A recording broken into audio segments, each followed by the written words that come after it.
Boa noite, estamos aqui com o Antônio, editor do Outras Palavras, para falar sobre 4 assuntos. Primeiro, sobre as eleições da Inglaterra. Vamos passar para fazer um comentário sobre as eleições na França. Depois vamos comentar um pouco sobre fascismo à moda tupiniquim, aqui o caso do garoto que foi tatuado na testa num suposto assalto a uma bicicleta. E finalmente vamos falar um pouco sobre os festivais aí do Diretas Já, né, que andam acontecendo em São Paulo. Com isso, fica com a gente. Até daqui a pouco.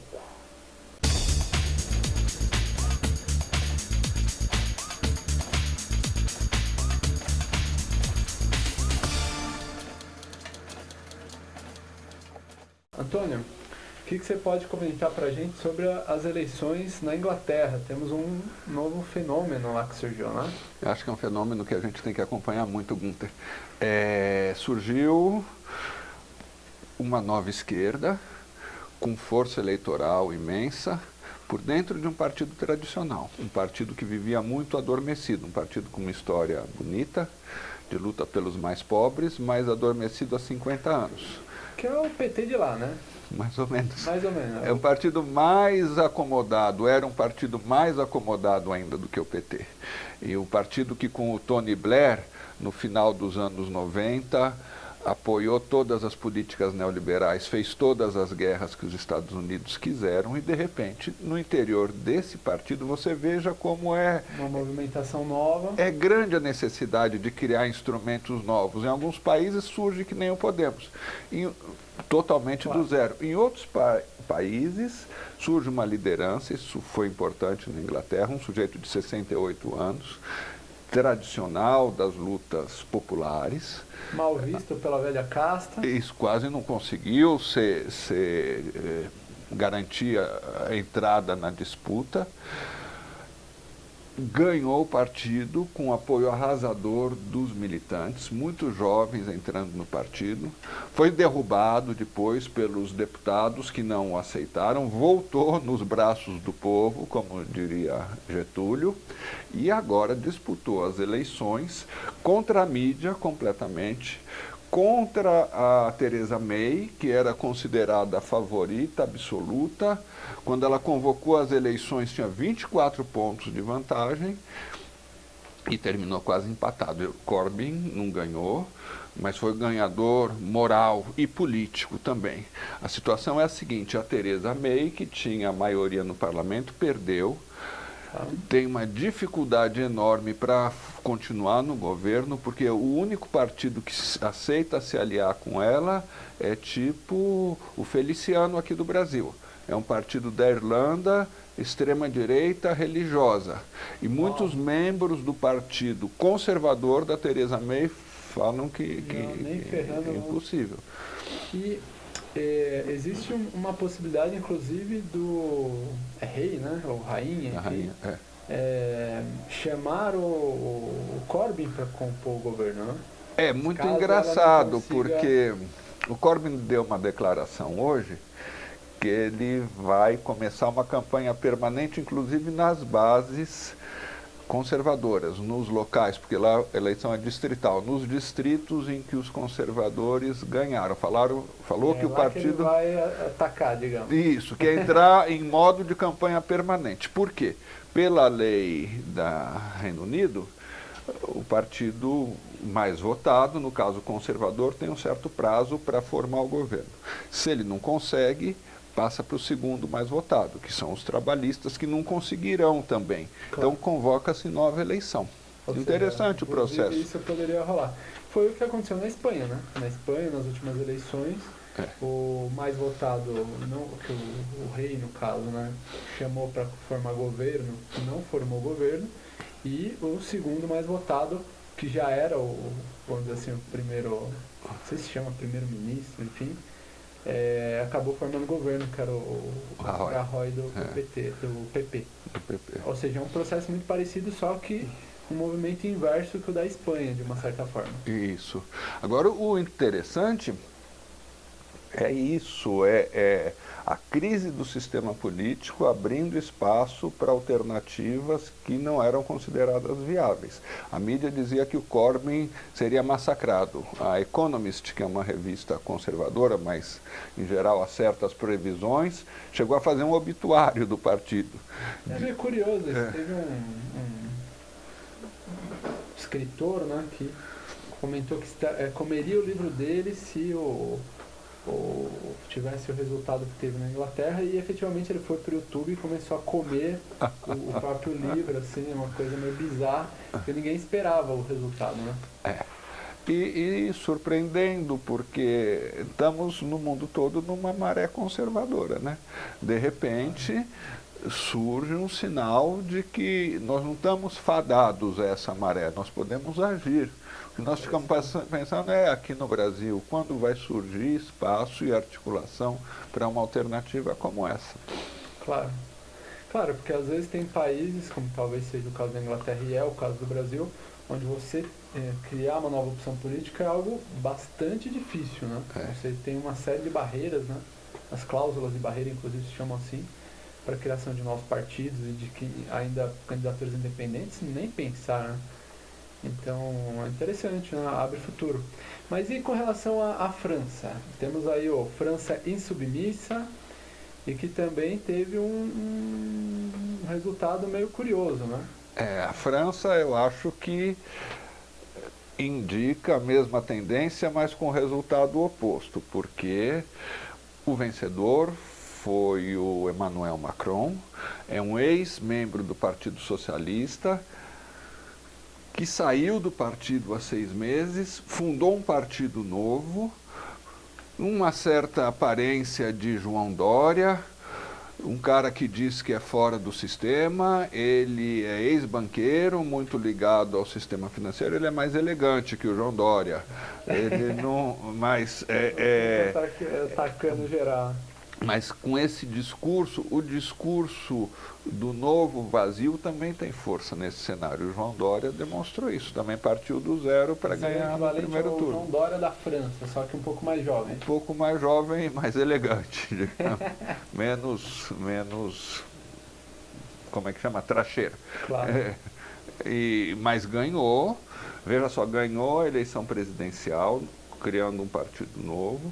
Lá existiu uma candidatura também rebelde, que era essa França insubmissa.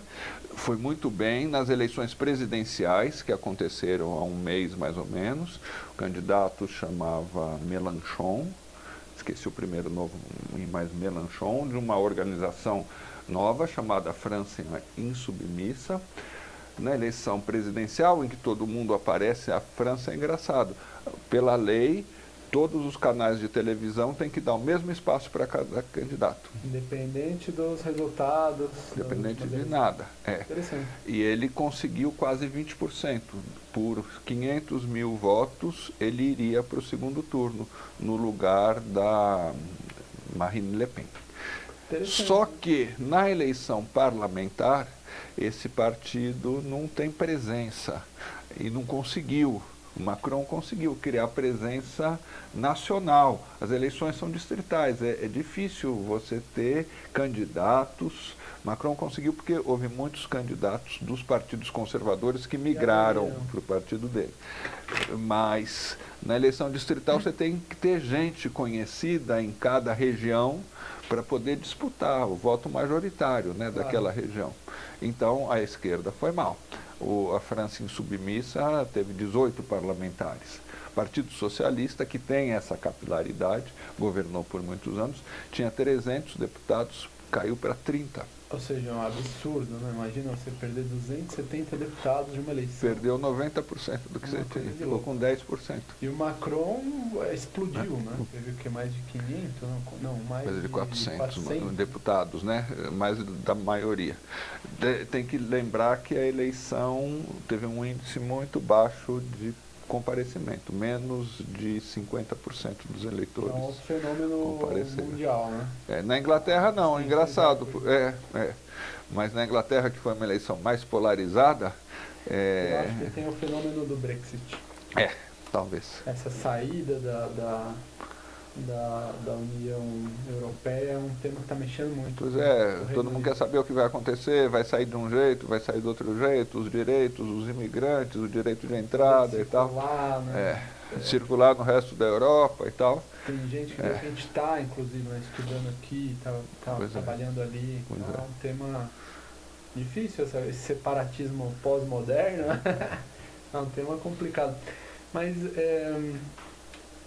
das eleições, a gente poderia comentar também que parece que agora o cenário que desenha é um pouco esse, né? O que querem aqui no Brasil é uma espécie de, nas próximas eleições, de direita versus extrema-direita, né? Já não é aquele cenário onde você tinha um centro-esquerda e um centro-direita, de vez em quando eles propagandeavam alguém um pouquinho mais à esquerda para tirar votos dessa centro-esquerda, social-democrata, né? Como era o caso aqui do PT, o PSOL, o PSDB. Agora o cenário parece que estão desenhando, eles querem esquerda versus a direita versus a extrema-direita, que aqui seria o Bolsonaro versus o Dória, que foi o caso do Macron versus Le Pen, que seria o caso, por exemplo, do Trump versus a Hillary, né? É uma espécie de direita versus a extrema-direita, assim chantageia a população acaba votando nesses direita light, por assim dizer, a direita com carinha de boa, né? Agora, no Brasil tem esse fenômeno, né? Com todas as debilidades, contradições e limites do PT, você vê que há essa campanha toda de mídia, botaram o Temer a partir do golpe, o Temer já está desmoralizado, e nas pesquisas quem aparece é o Lula. Lula não pela pessoa só, mas eu acho que pelo sentimento do povo de que o golpe foi dado contra ele, contra o povo, porque é tão impressionante o pacote de maldades, a pauta de retrocessos, algumas que atingem diretamente a população, contra a reforma trabalhista, contra a reforma previdenciária, outras que a população ainda não percebeu, o congelamento dos gastos públicos, a terceirização, mas já criou uma sensação de que esses caras deram um golpe para abocanhar um pouco mais da riqueza que eles já concentram tanto, né? É um golpe contra a maioria, é um golpe contra o pobre. Então, tem que ver, o Lula vai poder participar? É o melhor candidato? Isso é outra discussão, podemos fazer um programa sobre isso, mas existe um sentimento de revolta muito grande da população. Inclusive, de ontem para hoje, né, teve um sentimento de revolta, inclusive nos PSDBistas, com essa volta do apoio do PSDB ao Temer, foi um chororô generalizado pelas redes sociais, era coxinha chorando para cá, era PSDBista chorando para lá, que é um negócio que é muito alucinado, assim, né? O Aécio já tinha balançado o pessoal, e agora esse apoio, vamos dizer, decisivo, né, ao Temer está chacoalhando as estruturas do PSDB. Isso é um fenômeno também para se acompanhar, eu acho. Eles estão meio desnorteados, porque eles deram um golpe, eles botaram o Temer, eles querem que o Temer continue botando a mão de gato para fazer o serviço sujo, mas tem eleição no ano que vem. E eles sabem que quem aparecer associado próximo do Temer vai se ferrar nas eleições, vai se dar muito mal. Então é um jogo difícil. Vi uma pesquisa, parece que 61% das pessoas que se dizem do PSDB detestaram essa posição de permanecer no governo. Assim, a impopularidade vai chegando em todos os campos, né? Inclusive, chama atenção. Agora, falando já de Brasil, a gente teve esse episódio, né, do garoto que foi pego por um tatuador e um amigo dele, né, supostamente roubando uma bicicleta, ou pelo menos a versão que eu conto, o tatuador ou o amigo, e foi lá e tatuou na testa dele, né, sou ladrão, vacilão, não sei o que mais. O que você acha disso, Antônio? Assim, além obviamente, desse fascismo, não diria nem fascismo, mas dessa tortura mesmo, né? Essa coisa de torturar. Por exemplo, sei lá, se fosse um ladrão de colarinho branco, será que esses mesmos caras teriam coragem de fazer isso, por exemplo?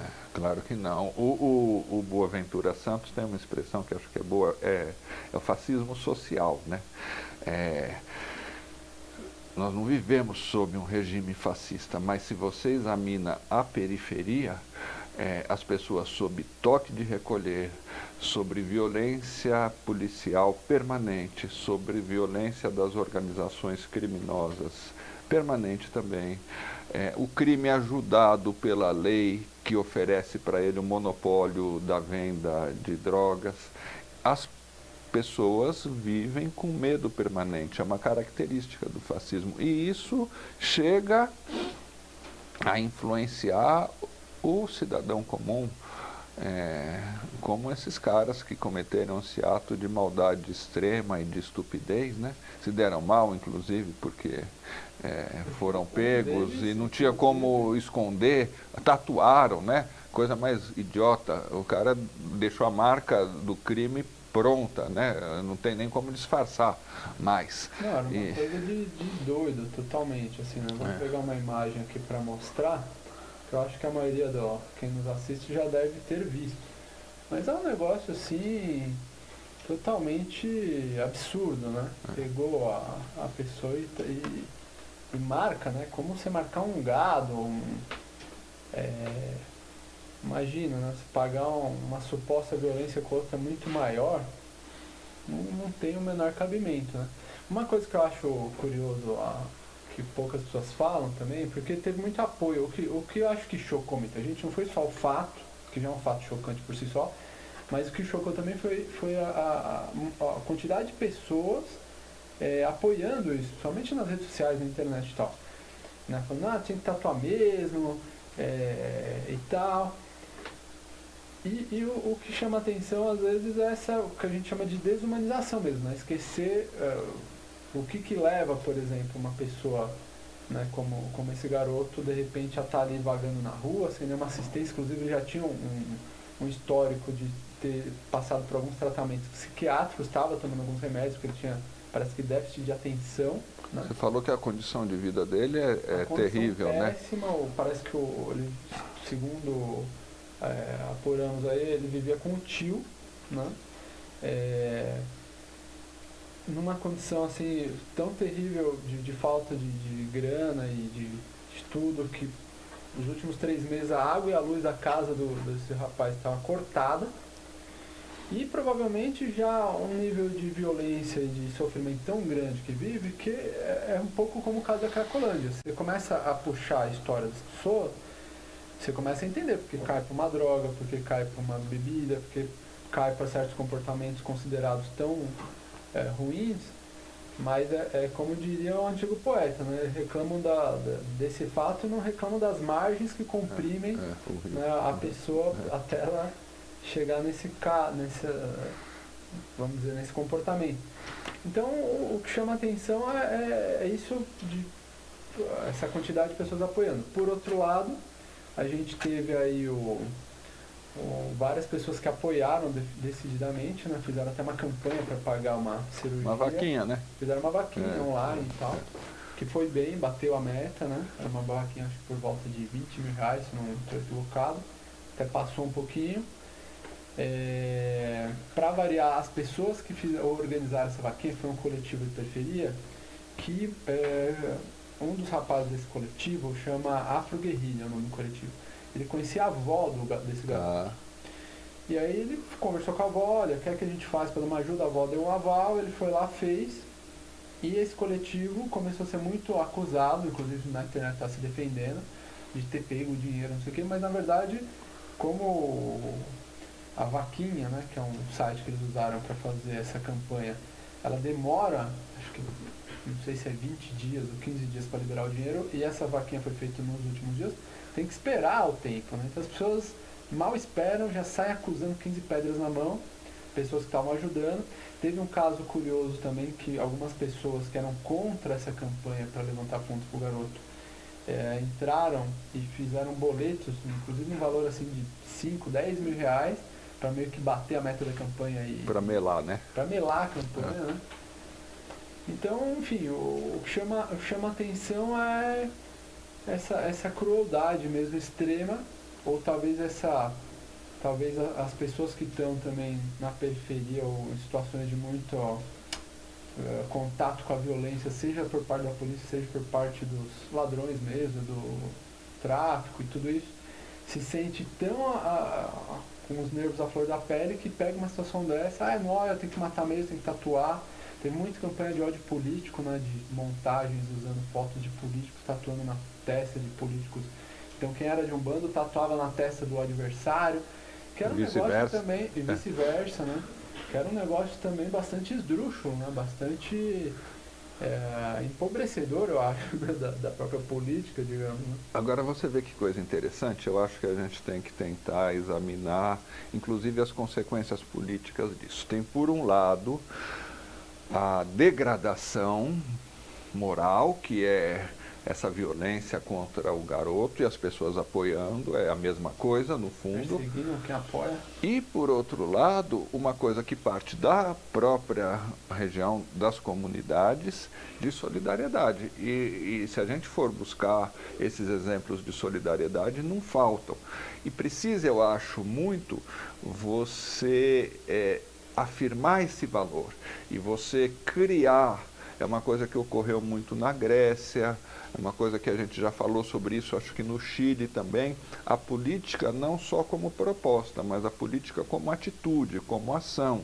Na Grécia funcionou durante a crise como bancos de comida das pessoas do Siriza, concreto, né? Isso. Não é só o que nós vamos fazer quando nós ganharmos as eleições, é como o que nós estamos fazendo agora. Isso é super importante quando a gente discute essas novas formas de ação e de organização política também. Elas não podem só falar. Negras, né? Exatamente, elas têm que fazer. Claro, já tinham programas antes, inclusive eles eram um partido que não tinha como, vamos dizer assim, concorrer, né? Mas eles já tinham uma espécie de programa de governo local, prático, claro, concreto, né? Claro. Acho que nesse sentido é interessante, sim, colocar mais luz sobre essas iniciativas como desse coletivo Afro-Guerrilha. Isso. Que mexe também. E que fez uma solidariedade concreta. O menino não vai ter mais esses dizeres na testa, né? Imagina, né? E as pessoas se mobilizando, é uma ação totalmente política, né? Assim como tem a ação fascista, tem a ação comunitária.